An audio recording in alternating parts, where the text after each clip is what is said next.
Hello and welcome to Nottinghamshire once more and Rufford Country Park.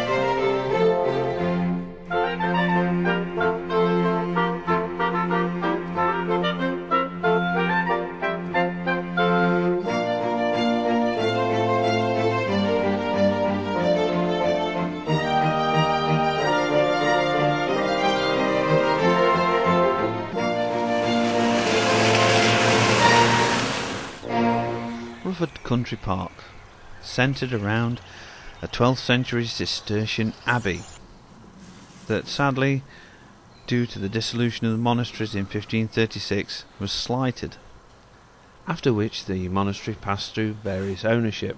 The Talbot family, famous for owning Alton Towers and of course producing Talbot cars. However, nowadays Rufford is in the hands of Nottinghamshire County Council, who purchased the abbey in 1952 along with 150 acres of grounds. Nowadays the main buildings house offices, shops in what used to be the stables, and also 2 restaurants.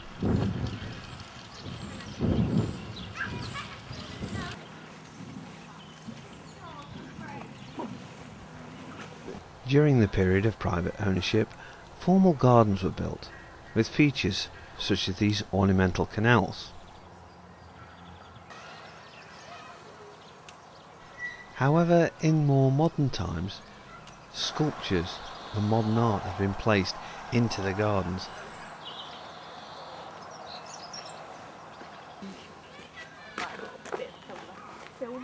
The tree-lined avenue, with many woodland paths running off each side, one of which leads to quite an interesting and strange looking building. One of Rufford's ice houses, or ye olde fridge, non-electric. Ice houses like these were basically used as we use a refrigerator today.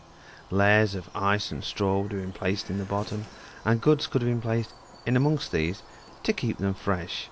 A ladder would have led down into the pit so the goods could be retrieved and or stored.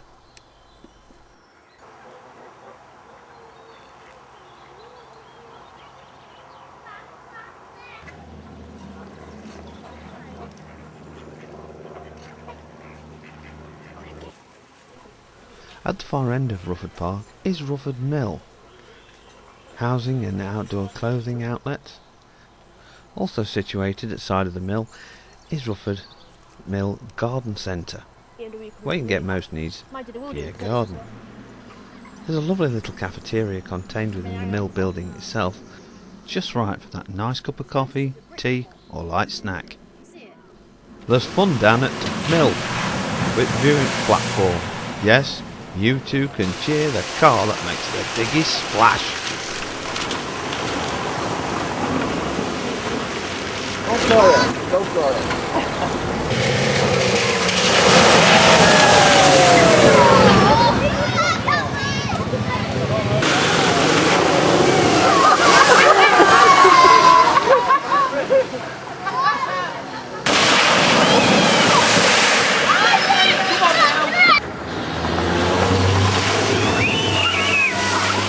Summer fun for all ages. But there's also the wildlife aspect of Rufford Park. Rufford certainly is a haven for wildlife, such as these rabbits enjoying a bit of summer sun.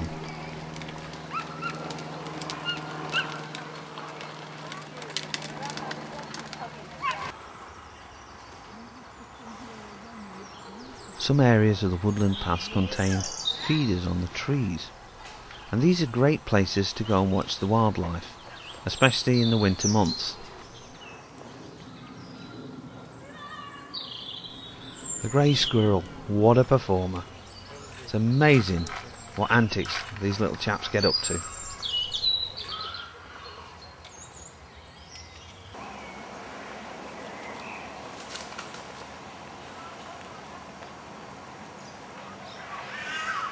one behind you, Duffy, be careful. It says that's my pot. There's an hole in the tree, though, look, put them in there. Yeah, we always do it, can't be. Two squirrels feuding over a feeder, but watch when they're distracted. A nuthatch runs down the tree and helps itself, and here we can see a better view of a nuthatch.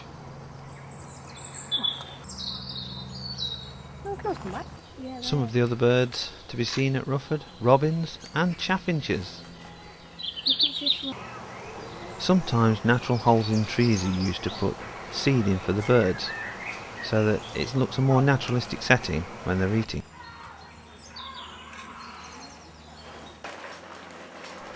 This is one of those times when you get really lucky. This little finch was only a few metres away from a very busy path, hiding in the grass.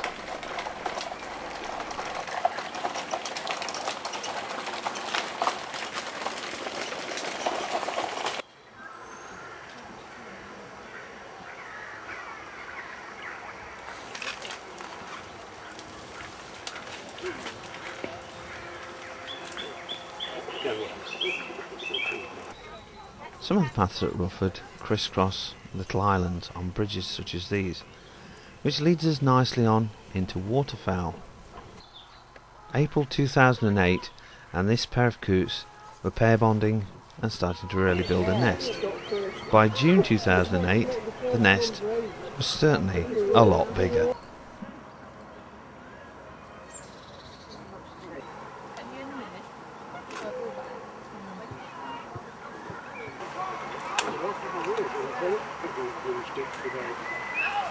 And as the proud parents change over, look carefully, they see at least 2 eggs in the nest.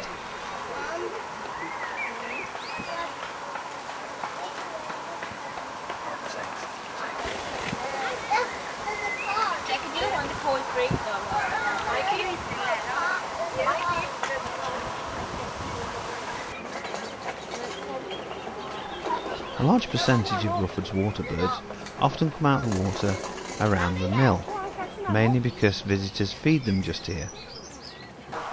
I have a problem with grebes, they keep diving, like that. Another interesting bird that we noticed on the lake, which seemed more than a little out of place, was this cormorant, soaking up the sun.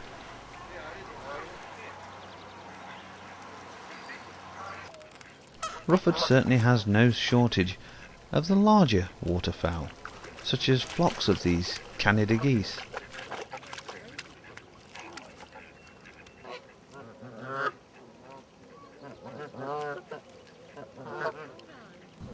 And of course, we finish with one of the most graceful waterfowl, swans. Well, that's all we have time for this time, so until next time, we'll see you then.